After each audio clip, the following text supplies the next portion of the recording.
What's up, guys? I'm DK, and you're watching Pro Wrestling What If, the series where I look at the different what if scenarios as terms of the world that we call professional wrestling. This is the continuation of last week's episode where I go through every Hell in a Cell match that has happened and determine what would happen if the result was different. And if you haven't seen part 1, you definitely should check it out where I talk about some classic matches, but now this is part 2 where I talk about the last 26 Hell in a Cell matches that have happened leading up to tomorrow's Bad Blood 2024 event where we will see the 53rd Hell in a Cell match between CM Punk and Drew McIntyre. And if you end up enjoying this video, don't forget to hit that like button, share this to all your friends, subscribe, and press the notification bell for when future episodes get released, and leave a comment down below about today's topic or suggesting a future topic for an episode of Pro Wrestling What If. So starting off part 2, the 27th Hell in a Cell match took place at the 2013 Hell in a Cell event, which had CM Punk against Ryback and Paul Heyman in a 2-on-1 handicap Hell in a Cell match, which in this timeline, Ryback and Paul Heyman would win. Now, not gonna lie, I would think that CM Punk might have quit WWE much sooner than he did the night after Royal Rumble 2014 had this actually happened. And it's been noted later on about CM Punk's hatred towards Ryback because of their 2012 Hell in a Cell match. And so if this result had happened, I would actually imagine that Paul Heyman would actually pin CM Punk in order to win this match, and then most likely I could see a Team CM Punk versus Team Paul Heyman Survivor Series match. The 28th Hell in a Cell match also took place at Hell in a Cell 2013, which had Daniel Bryan versus Randy Orton for the vacant WWE Championship with Shawn Michaels as the special guest referee, in which in this timeline, Daniel Bryan would actually win the championship.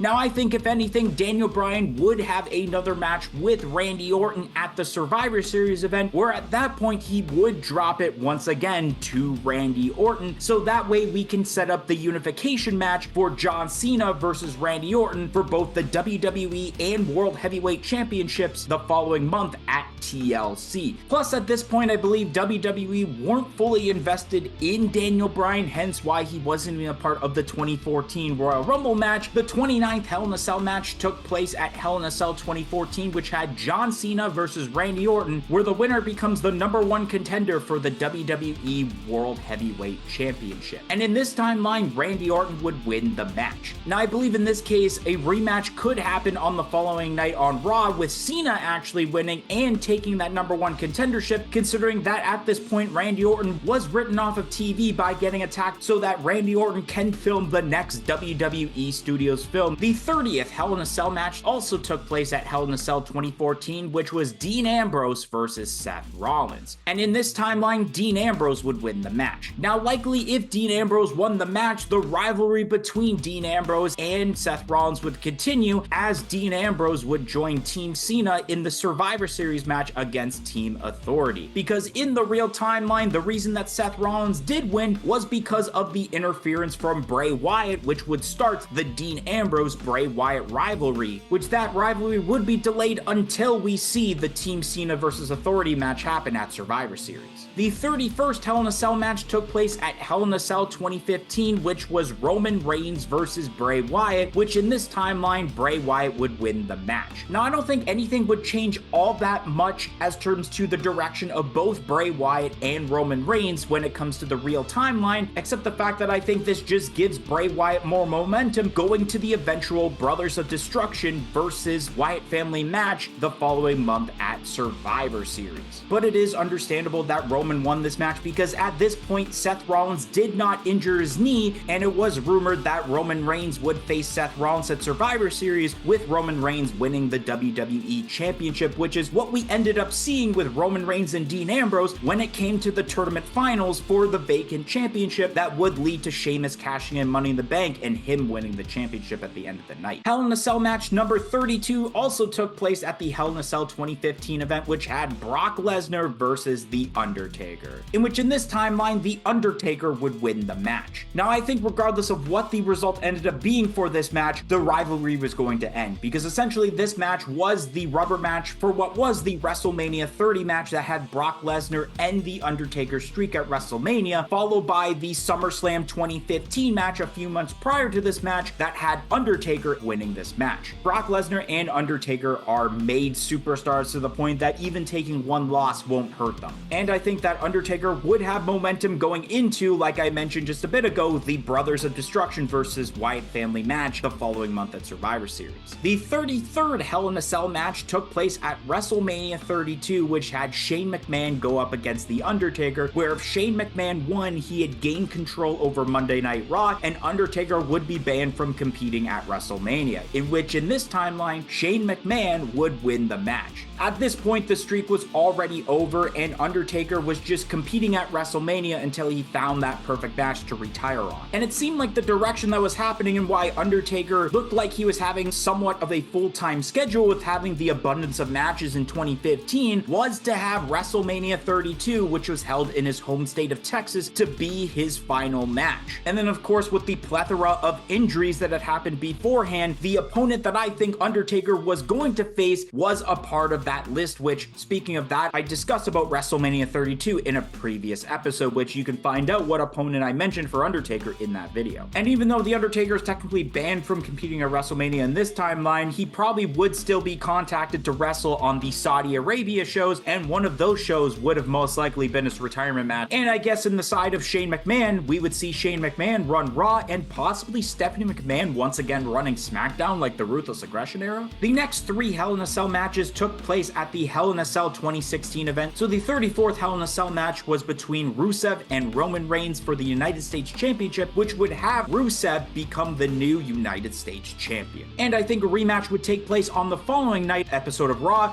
where Roman Reigns would win back the United States Championship. The 35th Hell in a Cell match, which was between Seth Rollins and Kevin Owens for the Universal Championship, which in this timeline, Seth Rollins would win the Universal Championship. Now, I think had Seth Rollins won, there would actually be a one-on-one match between Seth Rollins and Kevin Owens for the Universal Championship at Survivor Series, with most likely Kevin Owens winning back the title at the event. The 36th Hell in a Cell match was between Charlotte Flair and Sasha Banks for the Raw Women's Championship, which in this timeline, Sasha Banks would retain the championship. Now, the only thing I wrote in my notes here is that Sasha Banks would have had a title reign longer than 30 days at this point, because it was around this time that Sasha Banks and Charlotte Flair were actually flip-flopping of who was having the Raw Women's Championship. Charlotte, I believe, had won the title at SummerSlam in 2016, then Sasha Banks won it a few weeks prior to the Hell in a Cell event, and then Charlotte had ended up winning it here, and if Sasha Banks would have retained the championship here, then most likely she would actually hold that title without flip-flopping until when she actually lost the championship at the Roadblock End of Line event in December to Charlotte Flair in the Iron Woman match. The 37th Hell in a Cell match took place at the 2017 Hell in a Cell event, which had the Usos against the New Day in the Tornado Tag Team Hell in a Cell match for the SmackDown Tag Team Championships, which in this case, the New Day would retain the championships. Now, at this particular time at Survivor Series, we had the Raw versus SmackDown theme, but with the champions versus champions going along with it, which means in this case, we would have had the New Day representing SmackDown against the Bar representing Raw as the tag team champions, which would have been a little bit boring considering we already seen this match almost 1 year prior at the Roadblock End of Line 2016 event, where the Bar won the tag team titles from New Day, which was that exact tag team run for the New Day that made them at the time the longest reigning tag team champions of all time. So it was refreshing to see the Usos go up against the Bar, since we never actually seen that match until that point, while we did see the New Day versus the Bar. The 38th Hell in a Cell match took place also at the Hell in a Cell 2017 event, which was Shane McMahon against Kevin Owens in the Falls Count Anywhere Hell in a Cell match, which in this timeline, Shane McMahon would defeat Kevin Owens. Now, part of me thinks that maybe Sami Zayn would not have turned heel, or the heel turn would have been delayed, and of course, I feel that the rivalry between Kevin Owens and Shane McMahon wouldn't end here, which it didn't really end in the real timeline, where I think Kevin Owens could have been a part of the reason that Team SmackDown would lose to Team Raw in the Survivor Series tag team match, and then a one-on-one rematch would probably take place at the Clash of Champions event, where Kevin Owens would pick up the win. The 39th Hell in a Cell match took place at the Hell in a Cell 2018 event, where it was Jeff Hardy versus Randy Orton, where in this timeline, Jeff Hardy would win the match. Now, it was awesome to see Jeff Hardy in this match, considering this was the first and only time as of the recording of this video that Jeff Hardy had participated in a Hell in a Cell match. And realistically, the rivalry would continue for a little bit longer, but would end on an episode of SmackDown SmackDown rather than a pay-per-view, considering the next two pay-per-views, the Super Showdown event in Australia and the Crown Jewel event in Saudi Arabia, and with those shows being international pay-per-views, they were jam-packed with a bunch of different matches where I don't think there would have been room to have this rivalry be put on the card. The 40th Hell in a Cell match took place also at the Hell in a Cell 2018 event, where we had Braun Strowman versus Roman Reigns for the Universal Championship with Mick Foley as the special guest referee, which this ended in a no contest. So this kind of begins the whole thing of people complaining of Hell in a Cell matches ending in a no contest, yet we actually talked about one that ended in a no contest in the first part of this video. So even if Roman Reigns had retained in the real timeline, we would end up seeing what would happen, where Roman Reigns would be forced to relinquish the title due to being diagnosed once again with leukemia. But if Braun Strowman had won the championship, we would avoid having the Universal Championship being vacated, and it would have been a successful cash-in for Braun Strowman, since this was a Money in the Bank cash-in pre-announced match. And it probably would lead to the same thing as we've seen in the real timeline, where Braun Strowman would drop the championship to Brock Lesnar at Crown Jewel, and it makes me think that maybe the reason they did the no contest was for the fact that at Crown Jewel it would have been a triple threat match with Roman Reigns, Brock Lesnar, and Braun Strowman, so that way we have Braun Strowman acting as the fall guy for another match between Roman Reigns and Brock Lesnar to either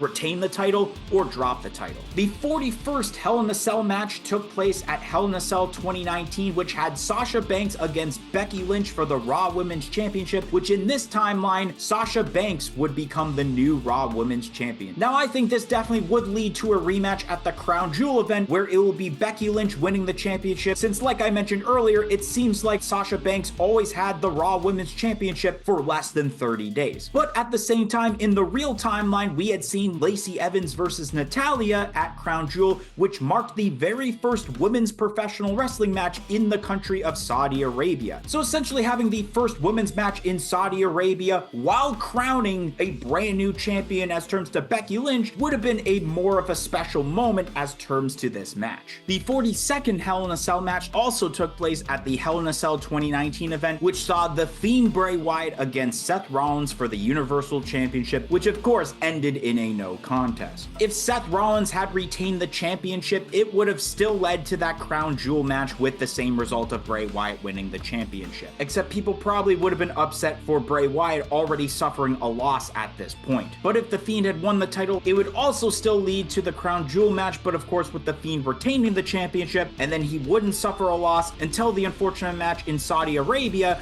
where he dropped the Universal Championship to Goldberg. The next three Hell in a Cell matches took place at the Hell in a Cell 2020 event, which Hell in a Cell match number 43 was between Jey Uso and Roman Reigns in an I Quit match for the Universal Championship, which in this timeline, Jey Uso would win the championship. Now, although this would have been pretty exciting to see Jey Uso, I guess, officially become main event Jey Uso, Jey would have likely dropped the title back to Roman Reigns before Survivor Series so that they set up the Raw Champion versus SmackDown Champion at Survivor Series between Roman Reigns and Drew McIntyre, since there was more money to be made between Drew McIntyre against Roman Reigns instead of Drew McIntyre versus Jey Uso. The 44th Hell in a Cell match was Sasha Banks versus Bayley for the SmackDown Women's Championship, which in this timeline would have Bayley retain the championship. Now, this kind of would have been interesting because the Raw versus SmackDown match at Survivor Series at this point would have been Bayley versus Asuka instead of Sasha Banks versus Asuka. It would have been more intriguing to see this here, considering it would have been an actual heel versus babyface instead of, at this point, a babyface versus babyface match. The 45th Hell in a Cell match was Randy Orton versus Drew McIntyre for the WWE Championship, which would have had Drew McIntyre retain the WWE Championship. Now, I think this unfortunately would have been the end of the feud between Randy Orton and Drew McIntyre, because of course they had the match at SummerSlam 2020, then the following pay-per-view of the Clash of Champions event, which then led to the Hell in a Cell match, which in the real timeline we saw Randy Orton become the new champion. So at first it had a lot of people excited because the prospect of Survivor Survivor Series was looking to be SmackDown champion Roman Reigns versus Raw champion Randy Orton, which was a singles match even to this day as I'm recording this video that we have not had since SummerSlam 2014. So it would have been crazy to see how these two would have worked with each other many years later with Roman Reigns being more experienced, but they gave us the little swerve, of course, with Drew McIntyre winning back the championship to, I guess, have a face versus heel match instead of what would have been a heel versus heel match. But if Drew McIntyre won the title, it wouldn't have caused for that rematch to happen in which Drew McIntyre all along would have faced Roman Reigns. The 46th Hell in a Cell match took place on an episode of SmackDown on June 18th, 2021, which was Rey Mysterio versus Roman Reigns for the Universal Championship. And in this timeline, Rey Mysterio would become the new Universal Champion. Now, this still upsets me that this match wasn't included on the Hell in a Cell card, but if Rey Mysterio actually beat Roman Reigns in this episode of SmackDown, I feel there would have been a Hell in a Cell rematch that would have taken place on the Hell in a Cell pay-per-view event, where then Roman Reigns would win back the Universal Championship from Rey Mysterio. The 47th Hell in a Cell match took place at the Hell in a Cell 2021 event, which had Bayley versus Bianca Belair for the SmackDown Women's Championship, which in this timeline would have Bayley become the new champion, which I'm not gonna lie, I wrote question marks here because I don't exactly know what would happen realistically. The 48th Hell in a Cell match also took place at the Hell in a Cell 2021 event, which had Drew McIntyre against Bobby Lashley for the WWE Championship, which in this timeline, Drew McIntyre would win back the WWE Championship. Now, I think a rematch would definitely take place at the Money in the Bank event, and it wouldn't have mattered who would win the match. Both matches that they had at SummerSlam would have happened, where Drew McIntyre would still face Jinder Mahal, but this time for the WWE Championship, and Goldberg versus Bobby Lashley seemed inevitable and still could have been a special attraction match even without the title involved. The 49th Hell in a Cell match took place on an episode of Raw on June 21st, 2021, which was a singles Hell in a Cell match between Xavier Woods and Bobby Lashley, which in this timeline, Xavier Woods would win this match. It was actually still weird to see the fact that there was a Hell in a Cell match on the episode of SmackDown, 2 Hell in a Cell matches on the pay-per-view, and then a Hell in a Cell match on Monday Night Raw. And if Xavier Woods had won this match, I think easily he would have been inserted into a WWE Championship match, most likely taking the place of Kofi Kingston in the real timeline at the Money in the Bank pay-per-view, since pretty much if you beat the champion in a non-title match, you're pretty much guaranteed to have a title match at some point, and it would likely be at Money in the Bank. The 50th Hell in a Cell match took place at the 2021 Crown Jewel event, which was Edge versus Seth Rollins, which in this timeline, Seth Rollins would win the match. Now, I think this would be a case where both superstars are made to the point where it didn't matter who won or lost because neither of them would be buried. I don't think either one of them would be buried because of how well established they are. Seth Rollins ended up doing fine in the real timeline since he did end up getting a shot at the WWE Championship a few months after at the Day 1 pay-per-view event, which it was heavily rumored that had the Roman Reigns incident not occurred, that Rollins was scheduled to win the WWE Championship during that match. While with Edge in the real timeline, we ended up seeing a rivalry with The Miz, which ended up having a mixed tag team match at the Royal Rumble involving Maurice and Beth Phoenix. The 51st Hell in a Cell match took place at the 2022 Hell in a Cell event, which was the famous Cody Rhodes versus Seth Rollins Part 3 match. And in this timeline, Seth Rollins would win the match, which honestly wouldn't have been surprising since Cody Rhodes did wrestle the entire match with a torn pectoral muscle. So it would have been easy for Seth Rollins to take advantage of it, which he did during that match and pick up the victory. And took Cody Rhodes out of action, this could have led to him actually winning the Money in the Bank ladder match in 2022 instead of Theory, or possibly be placed in the title match against Roman Reigns at SummerSlam instead of Brock Lesnar, especially with their Royal Rumble match earlier on in the year ending in a disqualification, not ending with a definitive finish like we could have seen if they had faced at SummerSlam. The 52nd and final Hell in a Cell match before tomorrow night's Bad Blood took place at WrestleMania 39, which had Edge versus the Demon Finn Balor, which in this timeline sees the Demon Finn Balor win this match. A result that I feel like a lot of us wished happened because Edge really didn't need the win in this match. Edge and his wife Beth Phoenix already picked up a win against Finn Balor and Rhea Ripley during the mixed tag match the month prior at the Elimination Chamber event. And I wouldn't have had so much of a problem with this result at WrestleMania if it was regular Finn Balor, but this had the Demon version as a part of the match, especially with what already happened with the Demon Finn Balor when he had faced Roman Reigns for the Universal title at Extreme Rules 2021. So had the Demon Finn Balor beat Edge, this would have helped elevate and brought some aura back within the Demon gimmick that may have been lost because of that Universal title match. Edge was already on his way out of WWE with his final match against Sheamus on an episode of SmackDown in August of 2023 that took place in Toronto, a show I actually was there in person to see. And speaking of Edge, next week's episode of Pro Wrestling What If may or may not be involving the rated R superstar, so stay tuned and watch next week's episode.